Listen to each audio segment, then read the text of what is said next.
इस लेक्चर में डिस्कस करते हैं 8259 प्रोग्रामेबल इंटरप्ट कंट्रोलर, और इसको शॉर्ट फॉर्म में पीआईसी भी बोलते हैं। बेसिकली जो पीआईसी एक माइक्रो कंट्रोलर भी है, तो उसमें कंफ्यूज नहीं होना है।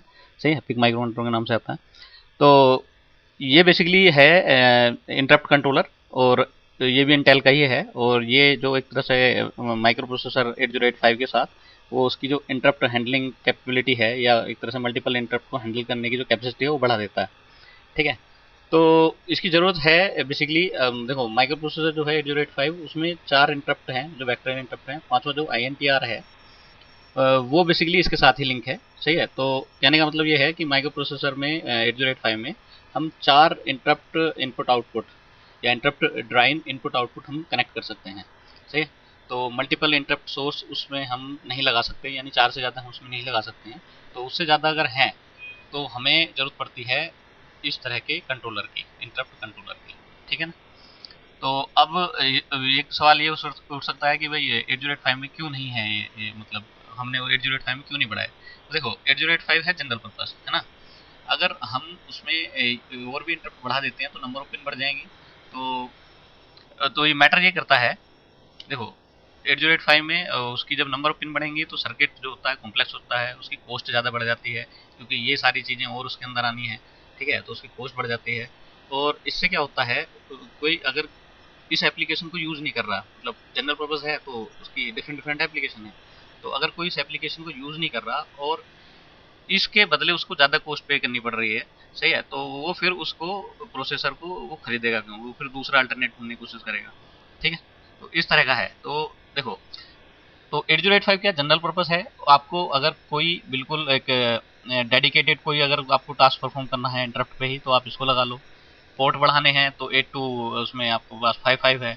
आपको बिल्कुल प्रिसाइसली कुछ अलग करना है तो आप कनेक्ट कर सकते हो उसमें जो टाइमर आईसी है 82 आई थिंक 54 या 53, उस टाइमर आईसी को उसके साथ कनेक्ट कर सकते हो अगर प्रिसाइज उसको आपको टाइमिंग चाहिए, है ना। वो मतलब एक तरह से प्रिसाइज कंट्रोल के लिए और टाइमिंग कंट्रोल के लिए वो आपकी आईसी है।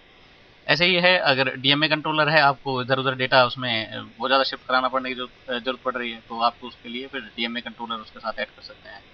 ऐसे ही 8155 आईसी है, वो उसके अंदर मतलब एक स्मॉल स्मॉल अमाउंट में वो रैम रोम और पोर्ट भी देता है, तो वो अपने आप में पूरा कंप्लीट है।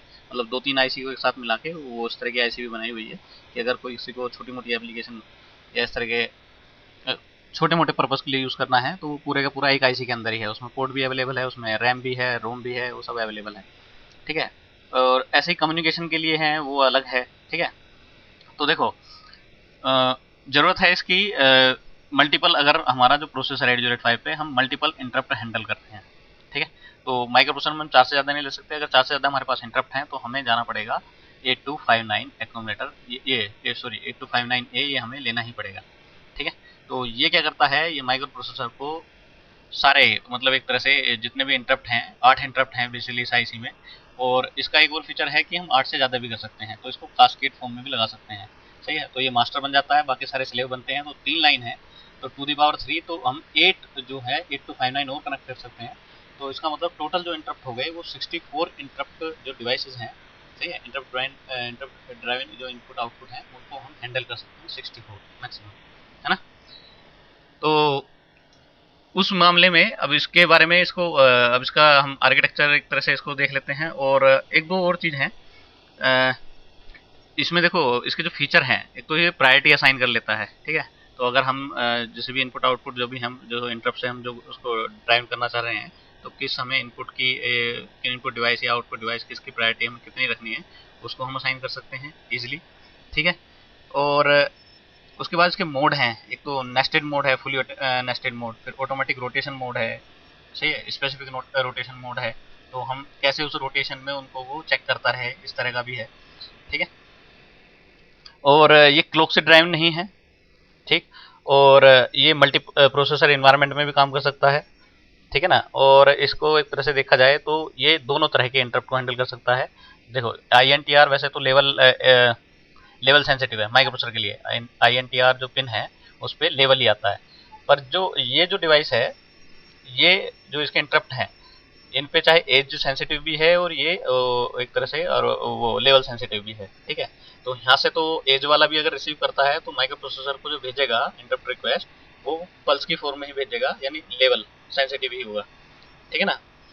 और इसके बाद इसमें एक जो फिक्स लोकेशन की भी जरूरत नहीं है, जैसे कि आपका 808 में वो फिक्स लोकेशन है 4 वेक्टर की। इसमें क्या है, हम लोकेशन जो है उसको हम वेरी भी कर सकते हैं, ठीक है ना। तो वेरी करने के लिए देखो लोकेशन तो हम ही देते हैं, एड्रेस हमें ही देना है, ठीक है ना। तो एड्रेस प्रोग्रामर को ही देना है बेसिकली। तो वो माइक्रो प्रोसेसर की हेल्प से इसके जो कंट्रोल वर्ड हैं उनको हम एड्रेस देते हैं कि उस एड्रेस पे जाके तुम जाके वहाँ पर ये पार्टिकुलर जो भी ये इनपुट ये इंटरप्ट हैं उनको आप उस वहाँ पर एक्सेस कर सकते हो, ठीक है ना। और इसमें एक और चीज़ है, हाँ ये स्टेटस पेंडिंग वाला भी ये कर देता है। अगर मतलब एक आपका 4 इंटरप्ट एक साथ आए तो हाईएस्ट प्रायोरिटी वाले को इसने सर्विस दे दिया, बाकी जो बचे हुए हैं उनको पेंडिंग में डाले रखेगा और उनको भी ये टेक केयर करता है, ठीक है। तो माइक्रो प्रोसेसर का बहुत सारा काम अगर इंटरप्ट के पॉइंट ऑफ व्यू से देखा जाए तो ये हैंडल करता है। तो इतनी सारी जो एक तरह से जो इसमें फैसिलिटी हैं, जो इस तरह की इसकी एक तरह से प्रोज हैं, तो उसकी वजह से मोस्टली ऐसा भी होता है कि हम इसको लगा के और इंटरप्ट माइक्रो प्रोसेसर की जो आर एस टी 5.5 ये 5 है, 7.5 है या 4.5 है या 6.5 है, हम इन पे नहीं लगाते, इसके हम इससे ही लगा के और उसमें बाकी जो लोकेशंस हैं है ना, मेमोरी का जो है एक तरह वो फीचर है कि फ्लेक्सिबल है, उसको कहीं भी हम उसका इंटरप्ट सर्विस रूटीन बना सकते हैं, ठीक है। और कितने भी हम उसको साथ कनेक्ट कर सकते हैं, और फिर उसमें वो एज सेंसिटिव वाला और इस तरह का कोई इस तरह चक्कर नहीं है, उसमें हम इसको देके सीधे इसको प्रोग्राम से उसको हैंडल कर सकते हैं। और कई सारे इसके मोड ऑफ ऑपरेशन है, तो एक तरह से ये बेटर चॉइस है कि उसको माइक्रो प्रोसेसर के हार्डवेयर की जगह हम सीधे इस पे सॉफ्टवेयर ही उनको इंटरप्ट बना लें, ठीक है ना। अब करते हैं इसको डिस्कस करते हैं। देखो तो अभी हम देखो पहले कुछ चीज़ क्लियर कर लेता हूँ। हम इसको कास्केड उसमें हम इसको मैं इसको एक्सप्लेन नहीं करने जा रहा हूँ, क्योंकि कास्केड वाले में इसको एक्सप्लेन करने के लिए फिर डायग्राम वायग्राम और कुछ बड़ा बनाना पड़ेगा, ठीक है। तो हमारा भी सिर्फ मोटिव है सिर्फ एक सिंगल 8259 जो आईसी है प्रोग्रामेबल इंटरप्ट कंट्रोलर की, सिर्फ उसको ही डिस्कस कर रहे हैं, उसके फीचर डिस्कस कर रहे हैं। और एक ही आईसी को लेके मतलब हम सिर्फ 8 ही सॉफ्टवेयर इंटरप्ट ले रहे हैं, उनको लेके ही हम एक आधी प्रॉब्लम उसमें हम मेंशन करेंगे, ठीक है। तो हम ये कहने का मतलब ये है कि हम कास्केड जो भी हैं मतलब इसमें और 8 डिवाइस लगा सकते हैं, तो इसमें एक मास्टर बनती है जो डायरेक्ट माइक्रो प्रोसेसर कनेक्ट होती है, बाकी सब इसी से कनेक्ट है, ठीक है। तो हम क्या कर रहे हैं, हम सिर्फ इसको ही ये सिंगल है, सिंगल आईसी ही लेके चल रहे हैं। इस वाले को बस हम पता है कि हाँ ये इसको हम कास्केड भी कर सकते हैं, बाकी इसके बारे में वो कुछ डिस्कस नहीं करेंगे, ना इसके कंट्रोल वर्ड डिस्कस करेंगे, ठीक है ना। तो हम सिर्फ इसको इसके ही बस सिंगल आईसी को ही डिस्कस करने हैं।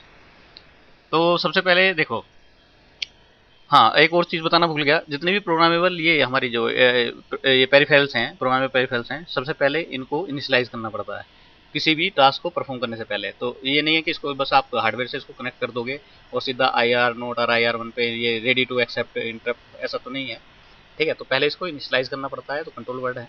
ऐसे ही आपको टाइमर को भी ऐसे ही करना पड़ता है, 8255 जो टाइमर है सॉरी जो पेरिफेरल प्रोग्रामेबल वो पोर्ट है उस जहाँ पोर्ट फैसिलिटी प्रोवाइड करता है उसको भी आपको इनिशियलाइज करना पड़ता है। तो जितने भी ये पेरिफेरल्स हैं उन सबको हमें पहले उनका एक प्रोग्राम के थ्रू उनको प्रॉपर इनिशियलाइजेशन की जरूरत होती है, ठीक है।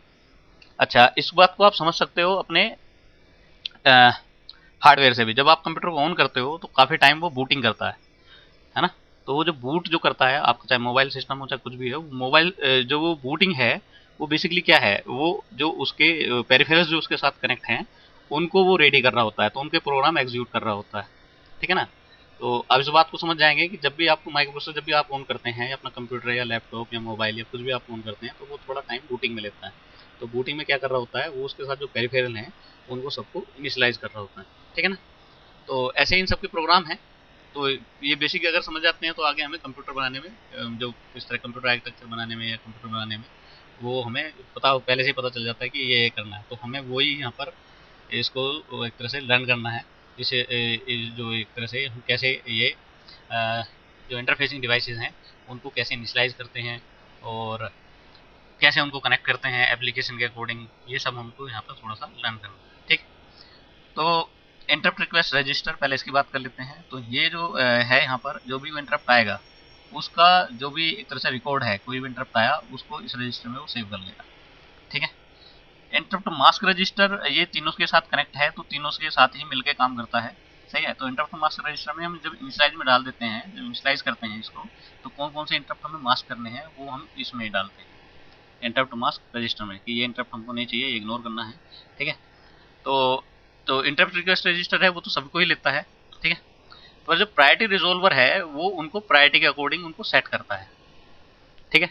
तो किसकी प्रायोरिटी हाईएस्ट है, किसकी प्रायोरिटी उससे लो है या उससे लोएस्ट है, तो उन सबको ये एक तरह से उनको सबको प्रायोरिटी के हिसाब से रिजोल्व करता है। ठीक है।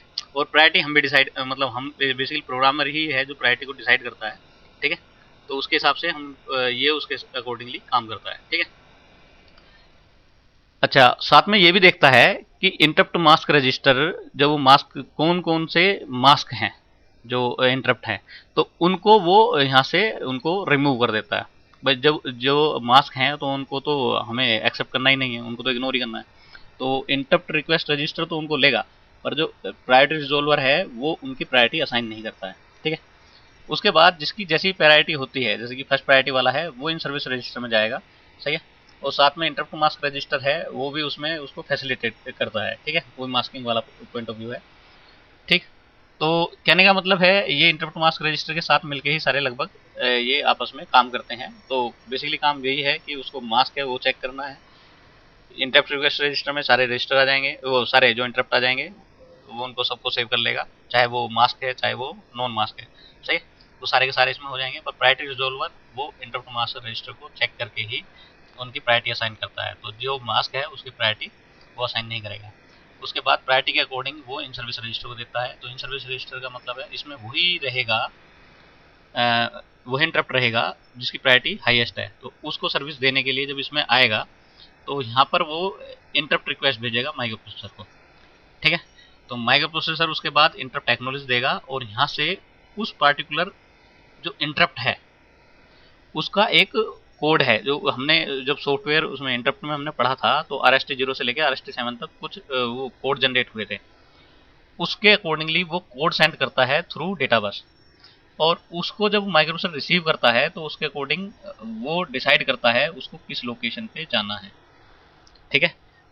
किस लोकेशन पे जाना है, उसका इंटरप्ट सर्विस रूटीन एग्जीक्यूट करने, उसका प्रोग्राम कहाँ लिखा है। तो सारे जितने भी इंटरप्ट हैं वो अलग अलग हैं।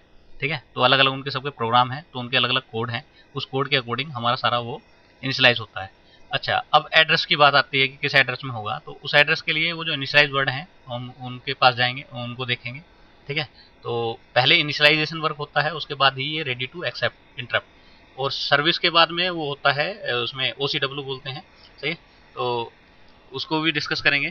तो अभी फिलहाल इसको इसको ही डिस्कस कर लेते हैं। तो कंट्रोल लॉजिक है, जब भी यहाँ पर कोई इंटरप्ट आएगा और सर्विस रजिस्टर में आएगा तो ये इसको बेसिकली एक तरह से कंट्रोल लॉजिक को ये तरह इन्फॉर्म करेंगे। तो कंट्रोल लॉजिक उसके लिए फिर इंटरप्ट रिक्वेस्ट इशू करेगा माइक्रोप्रोसेसर के लिए। माइक्रोप्रोसेसर इंटरप्ट एक्नॉलेज जब सेंड करेगा तो उसके बाद यहाँ से वो जो इंटरप्ट है उसको उसका इंटरप्ट सर्विस रूटीन या मतलब एक तरह से उसको सर्विस देने की टास्क यहाँ से स्टार्ट हो जाएगी। ठीक है। ये डेटा बस बफर है, वो हर उसमें जब भी कोई इंटरफेस करते हैं दूसरे उससे डिवाइस से, तो बीच में एक डेटा बस बफर होता है। ठीक है। तो बफर है वो डेटा को होल्ड करने के लिए है। सही है। इस तरह का है। रीड राइट लॉजिक, यहाँ पर एक ही एड्रेस लाइन है A नोड, तो A नोड से ही सारे उसमें हम कनेक्ट कर लेते हैं। ठीक है। जितने भी रजिस्टर्स हैं तो दो बन जाते हैं, A naught equals to 0, A naught equals to 1, तो दो पे ही हम उसमें सारे काम कर लेते हैं। उसके बाद जो ये कास्केड वाली लाइन है, ये तीनों ये साथ में जब कास्केड के साथ मतलब कास्केड फॉर्म में हम कनेक्ट करते हैं 8259 वो ज़्यादा है। सही है। तो 3 लाइन है तो हम 8 कनेक्ट कर सकते हैं। अच्छा, SP/EN बार, तो ये एक तरह से है SP/ जो SP है इसको बोलते हैं स्लेव प्रोग्राम और इनेबल बफर। सही है। इस बफर को इनेबल करना और स्लेव प्रोग्राम करना। ठीक है। तो स्लेव प्रोग्राम क्या है, अगर ये अब ये तो मास्टर मोड में है। ठीक है। तो अगर ये स्लेव है तो ये वाली लाइन रहेगी 0। सही है। अगर ये मास्टर है तो ये लाइन रहेगी 1। ठीक है। ये वाली लाइन रहेगी 1। तो जो ये पिन है तो 0 और 1, तो 1 है मास्टर के लिए। सही है। अगर ये 0 है तो ये है स्लेव। ठीक। तो सभी के साथ ऐसा ही है, सब उसमें ऐसे कनेक्ट है। उसके बाद जो लाइन है ये तो हम पढ़ चुके हैं, इंटरप्ट टेक्नोलॉजी, इंटरप्ट रिक्वेस्ट, ये सब हमारे इंटरप्ट हैं जो जैसे कि माइक्रो प्रोसेसर को इंटरप्ट दे रहे थे RST 5.5 से लेके RST 6.5, 7.5, RST 4.5 को, तो जैसे इंटरप्ट वहाँ दे रहे थे ऐसे इंटरप्ट इसको हम इस डिवाइस को दे रहे हैं। ठीक है, तो प्रायोरिटी रिजोल्वर, प्रायोरिटी रिजोल्व करने का काम करता है इन सर्विस रजिस्टर, जिसको सर्विस दी जा रही है वही इसमें आता है। ठीक है, और इसकी एक पूरी इंटरप्ट जो पूरी ऐसे साइकिल है, सही है, इसमें कैसे काम करते हैं तो उसको भी डिस्कस कर लेते हैं। तो IRR जो है वो सारे इंटरप्ट रिक्वेस्ट को यहाँ पर जो है एक तरह से रिक्वेस्ट को करस्पॉन्डिंग बिट में वो उनको स्टोर करता है। उसके बाद ये प्रायोरिटी रिजोल्वर में जाता है, तो IMR और ISR, ठीक है, तो इनको देख के जो इंटरप्ट चला गया है इसमें सर्विस में चला गया है तो उसको बाहर कर देता है। ठीक है, तो इन दोनों को देख के बेसिकली, ठीक है, मास्क वाले को और इसको, तो जो मास्क है उनकी प्रायोरिटी असाइन नहीं करेगा, सही है, और जो चला गया है उसकी प्रायोरिटी का कोई मतलब नहीं रह गया है, तो सिर्फ जो है जो इनकमिंग है इंटरप्ट उन सबकी वो प्रायोरिटी को वहाँ पर असाइन करने का काम करता है। ठीक है, उसके बाद माइक्रो प्रोसेसर जब उसको ये इंटरप्ट एक्नॉलेज, तो माइक्रो प्रोसेसर को इसको एक्नॉलेज देने का काम है माइक्रो प्रोसेसर का। तो जब ये पल्स आती है तो इन सर्विस रजिस्टर में, मतलब देखो जब इंटरप्ट आया तो ये इंटरप्ट रिक्वेस्ट इधर सेंड कर दिया, तो प्रायोरिटी रिजोल्व वगैरह होगी तो रेडी हो गया, तो इंटरप्ट ये दिया। उसके बाद माइक्रो प्रोसेसर उसको जब इंटरप्ट एक्नॉलेज देता है, ठीक है, तो इन सर्विस रजिस्टर की जो बिट है वो इंडिकेट करती है कि जो इंटरप्ट लेवल है वो सर्व्ड हो रहा है, सही है। तो इसके लिए क्या करेगा, जो करस्पॉन्डिंग बिट है IIR की जो सर्व हो रहा है, तो IIR की जो करस्पॉन्डिंग बिट है उसको वो रिमूव कर देगा। ठीक है, उसके बाद उसका जो ऑपरेशन कोड है उस पार्टिकुलर इंटरप्ट का, तो जो कोड मैंने असाइन करना बताया था, जो सॉफ्टवेयर इंटरप्ट वाला जो मैंने उसमें लेक्चर था उसमें है, वो कैसे है, उस पार्टिकुलर उसको वो सेंड करता है। तो माइक्रो प्रोसेसर उसको डिकोड करता है। माइक्रो प्रोसेसर डिकोड करने के बाद माइक्रो प्रोसेसर उसमें है ना और 2 पल्स देता है इंटरप्ट टेक्नोलॉजी की। ठीक है, तो जो सेकंड इंटरप्ट पल्स जो आती है तो माइक्रो प्रोसेसर जो लो ऑर्डर बाइट है पहले वो देगा। तो मतलब ऐसा नहीं है कि इंटरप्ट टेक्नोलॉजी दे दिया और काम खत्म हो गया, तो ऐसा नहीं है, पहले ये इंटरप्ट माइक्रो ये देगा, उसके बाद इंटरप्ट एक्नॉलेज एक बार आएगा, तो जो इन सर्विस रजिस्टर में डाला हुआ है वो यहाँ से उसका पहले अपकोड जाएगा, फिर माइक्रो प्रोसेसर उसको डिकोड करेगा। डिकोड करने के बाद जब वो डिकोड हो जाएगा तो इंटरप्ट एक्नॉलेज पे फिर दूसरी पल्स आएगी। ठीक है, जब दूसरी पल्स आएगी तो उसके बाद क्या होगा, उनका लोअर ऑर्डर एड्रेस कहाँ पर वो उस लोकेशन पे जाना है, सही है। उसके बाद फिर एक वो पल्स आएगी, उसके बाद फिर ये हायर ऑर्डर एड्रेस, तो ये सब देगा। तो 3 पल्स आती हैं बेसिकली पूरा एक इंटरप्ट को एग्जीक्यूट करने के लिए। ठीक है ना, तो पहली पल्स में उसका अपकोड, दूसरी पल्स में लोअर बाइट एड्रेस की, फिर तीसरी पल्स में हायर बाइट एड्रेस की, वो सब माइक्रो प्रोसेसर को जाएगी और माइक्रो प्रोसेसर उस करस्पॉन्डिंग जो लोकेशन है वहाँ पर उसका उस इंटरप्ट का ISR पड़ा हुआ है, इंटरप्ट सर्विस रूटीन है, सही है, और वहाँ से उसको एग्जीक्यूट करेगा। ठीक है, तो इस तरह का इसका पूरी वर्किंग है। ठीक, तो इसको यहीं रोकते हैं। उसके बाद इसको कैसे इनिशियलाइज करते हैं, कैसे इंटरफेस करते हैं। इंटरफेस करना तो आसान है, इसमें कोई दिक्कत नहीं है। देखो माइक्रो प्रोसेसर के साथ बस ये लाइन कनेक्ट करनी है, 2 लाइन इधर है, ये इंटरप्ट ड्राइव इनपुट आउटपुट उनसे कनेक्ट करनी है जहाँ से इंटरप्ट आना है, ये डेटा बस से कनेक्ट करना है, ये रीड राइट सिग्नल है, ये A नोट से करना है, बाकी जो है और सबको ये basically peripheral mapped input output से कनेक्ट करना ज़्यादा बेटर है, सही है। तो बाकी की जो 7 लाइन है वो चिप सिलेक्शन में आती है। ठीक है, आगे अगर डिस्कस करते हैं इसके बाद, तो इसको यहीं स्टॉप करते हैं।